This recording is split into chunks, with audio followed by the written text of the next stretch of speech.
रिया और अमन दोनों भाई बहन गर्मी की छुट्टियों में अपने कजन्स मेहुल और तान्या से दादी के घर मिलने का प्लान बनाते हैं। अपने समर हॉलिडेज के लिए अपनी दादी के गांव जाना, अपनी दादी से मिलना और अपने कल्चर से रूबरू होना बच्चों के लिए एक एक्साइटिंग और इम्पॉर्टेंट ट्रिप थी। उनकी दादी का गांव राजस्थान के एक बहुत बड़े जंगल में होने के कारण इस गांव में सिर्फ ट्राइबल्स ही रहते थे, गिने चुने कुछ 10 से 15 परिवार। यहाँ पुरानी हवेलियाँ और खौफनाक कहानियाँ एक आम बात थी। गांव का माहौल शांत तो था, लेकिन उस शांति के बीच एक अजीब सी घबराहट थी, जैसे गांव का हर इंसान कुछ छुपा रहा हो। उनकी दादी का घर एक पुरानी हवेली से कम नहीं था। एक सफेद रंग का बड़ा सा पुराने जमाने का घर, जो कभी राजा के सेनापति वीर सिंह का विश्राम गृह था। वीर सिंह एक बहुत बड़ा जल्लाद माना जाता था, जिसकी काली करतूतें इस खामोश हवेली की हरी और काली दीवार पर जैसे एक छाप सी छोड़ गई थी। दादी अक्सर बताती थी कि वीर सिंह इस जगह पर नाच गाना और कव्वाली करवाता था, और यहाँ बहुत लड़कियों के साथ गलत किया जाता था, और उन्हीं लड़कियों की चीख आज भी इस हवेली में सुनाई देती थी। दादी की बताई सुनते ही हवेली का हर कोना मानो जिंदा हो उठता, जो वहां का भय सच में बदल देता। रात को जब चांदनी महल की दीवारों पर चमकती तो ऐसा लगता कि जैसे कोई राज सामने आना चाहता हो। पुराने समय की उन नवाबों की वो महफिल मानो फिर से सज रही हो। कभी कभी जब हवा चलती तो उसमें नाच गाना और चीखने चिल्लाने की आवाजें सुनाई देती थी, जैसे वीर सिंह के दोस्तों की हंसी आज भी उड़ाने भर रही हो। यह हवेली सिर्फ एक घर नहीं था, यह एक इतिहास था, एक कहानी थी जो हर कोने में एक राज छुपाई थी। हर रात जब सब सो जाते तो सभी को पुरानी धुनों की गूंज सुनाई देती, जैसे वीर सिंह के आंगन में एक बार फिर से नाच चल रहा हो। पड़ोस के सभी बच्चे हवेली से दूर रहते थे। वे कहते थे कि इस हवेली में रात के समय अजीब सी आवाजें आती हैं, जैसे कोई धीरे धीरे चल रहा हो या कोई रो रहा हो। एक हवेली जितनी ही पुरानी घड़ी जो कभी ठीक हुआ करती थी, अब रात के 3 बजे पे आके अटक गई थी। इस हवेली का हर कोना किसी भयानक राज को छुपा रहा था। हवेली के बैकयार्ड में एक पुराना कमरा था जिसे कभी खोला नहीं जाता था। सारे बच्चों का वहां जाना सख्त मना था।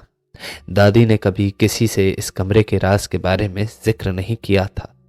इस बात से रिया और तान्या बहुत डरते थे, लेकिन अमन और मेहुल ने इस कमरे को कभी सीरियसली नहीं लिया। 2-3 दिन गुजरने पे रात को दादी के सो जाने के बाद अमन और मेहुल उस रूम में जाने का प्लान बनाते हैं। यार, ये दादी और ये पड़ोसी बहुत बातें बनाते आए हैं आज तक। इस कमरे से सबको इतना डर क्यों लगता है? आज तो मैं सबको साबित कर दूंगा कि ये भूत वूत कुछ नहीं होता।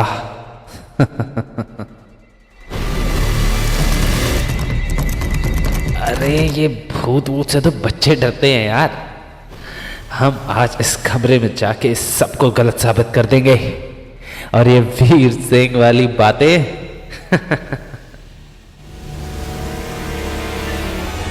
आजा, चल ये गेट खोलने में मेरी मदद तो कर जरा। अमन और मेहुल गेट को खोलने की काफी कोशिशें करते हैं, लेकिन दरवाजा टस से मस नहीं होता। दरवाजा मानो किसी ने बहुत जोर से बंद करा हुआ था।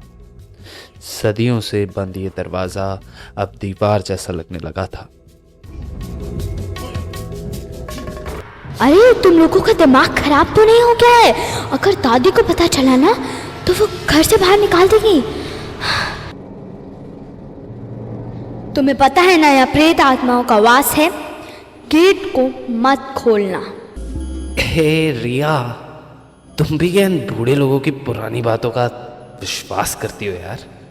रिलैक्स, कुछ नहीं होगा यार, कुछ नहीं होगा, रिलैक्स। तुम समझ नहीं रहे हो, तुम ऐसा करके अपनी जिंदगी और मौत के साथ खेल रहे हो। कमरे के बाहर खड़े होते ही सबने महसूस किया कि हवा में एक अजीब सी गंध थी, जैसे कोई बॉडी डिकम्पोज हो गई हो। दादी की बातें याद आते ही एक अजीब खौफ और सन्नाटा छा गया। जो दरवाजा 2 लोग पूरी कोशिश करने पे हिला तक नहीं पा रहे थे, वो अपने आप धीरे से खुल गया। अंदर देखा तो सिर्फ अंधेरा।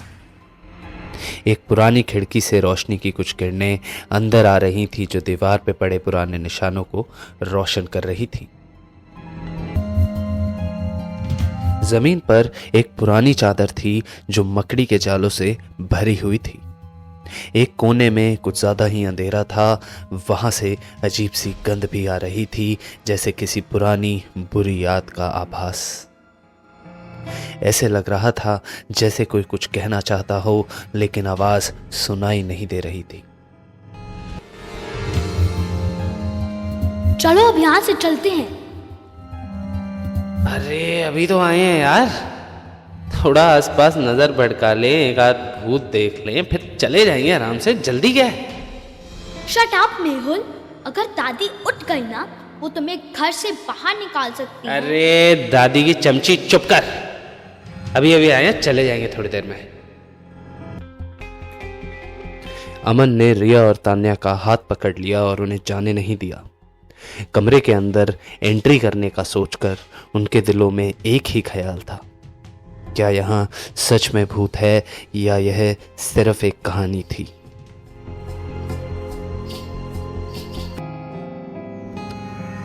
अगर भूत है और सबको दिखता है तो हमें भी दिखेगा, और अगर नहीं है तो ये सब अंधविश्वास है। मैं आज सबको साबित कर दूंगा कि भूत वूत कुछ नहीं होता। कमरा बड़ा था और पुराने सामान से भरा हुआ था। जहां देखो वहां मिट्टी और हवा में एक अजीब सी गंध, जैसे किसी चीज की सड़ने की बू हो। मेहुल ने मजाक में कह दिया, शायद किसी की डिकम्पोज्ड बॉडी। तान्या ने उसे चुप होने को कहा, लेकिन तभी एक जोर की चीख सुनाई दी। टॉर्च का उजाला हिल गया और अंदर अंधेरा छाने लगा। जैसे ही रोशनी कम हुई, उन्हें महसूस हुआ कि कोई धीरे धीरे उनके आसपास चल रहा है। यह किसी लड़की की आवाज लगती थी। एक अजीब सा सन्नाटा छा गया और सूनी घड़ी में अब उन्हें बचाने वाला कोई नहीं था। अमन और मेहुल को दादी की बातें अब सच लगने लगी। सबकी धड़कनें तेजी से बढ़ गई, सब घबरा गए। अचानक एक जोर की आहट सुनाई थी, एक भारी आवाज, जैसे कोई चीज दीवारों से टकरा गई हो। और देखते ही देखते दरवाजा खुद ही जोर से बंद हो गया। अचानक एक बड़ी सी अलमारी अपने आप उनके सामने खुल गई। उसके अंदर एक फटा पुराना काला कपड़ा लटका हुआ था, लेकिन जो सबसे ज्यादा डरा देने वाली बात थी, वो थी एक पुराना फोटो फ्रेम जिसमें एक औरत का धुंधला चेहरा दिख रहा था।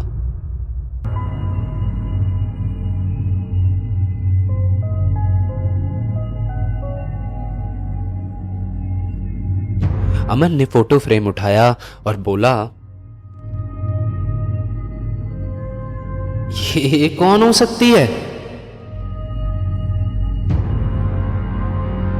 उसने जैसे ही फोटो को हाथ लगाया, कमरे में एक तेज चीख की आवाज गूंज उठी। सब डर के पीछे हट गए। मेहुल कहता है,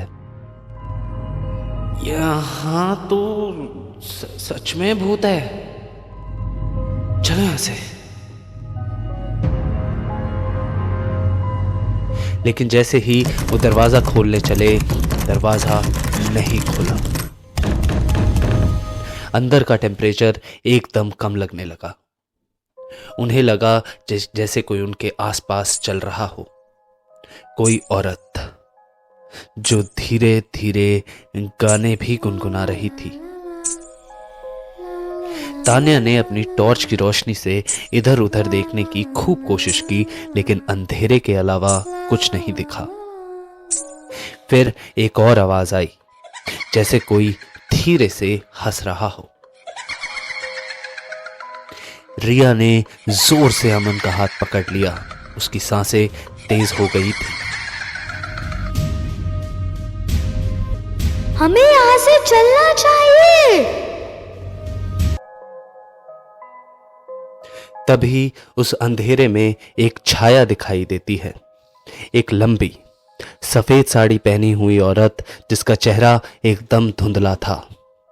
उसके पैर जमीन पर नहीं पड़ रहे थे, जैसे वो हवा में तैर रही हो। उसने अपनी उंगली से उनकी तरफ इशारा किया और धीरे से बोली,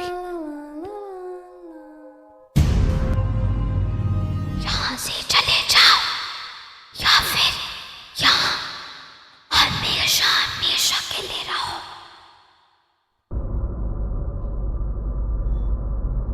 चारों डर के मारे एक दूसरे के करीब आ गए। अमन ने दरवाजा खोलने की कोशिश की, लेकिन वो हिल भी नहीं रहा था। तभी तान्या ने जमीन पर कुछ लिखा हुआ देखा। उसने अपनी टॉर्च से उस लिखाई को देखा और बोला, ये यहाँ कब आ गया? वहां लिखा हुआ था, इंतजार। सबका खून जम गया। मेहुल ने जोर लगाकर दरवाजा खोला और सब तेजी से भाग गए।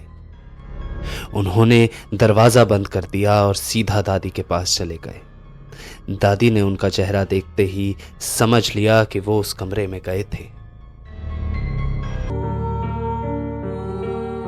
यूं प्रेत आत्माओं को जगाने का क्या मतलब है? तुम्हारी ये न्यू जनरेशन सबको बेवकूफ समझती है। अच्छा, सामने देखो, मैंने तुम्हारे लिए कुछ लिखा है। और सामने लिखा हुआ था,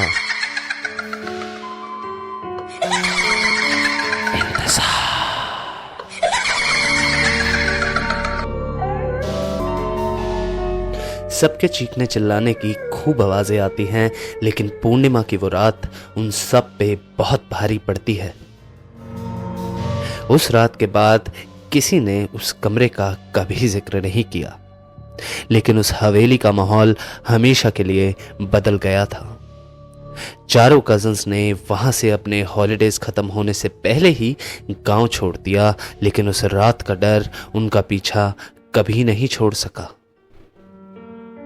ये थी एक कहानी दस्तक की विद राहुल। लाइक और सब्सक्राइब करें ताकि हम और ऐसा कंटेंट आप तक पहुंचा सके। धन्यवाद।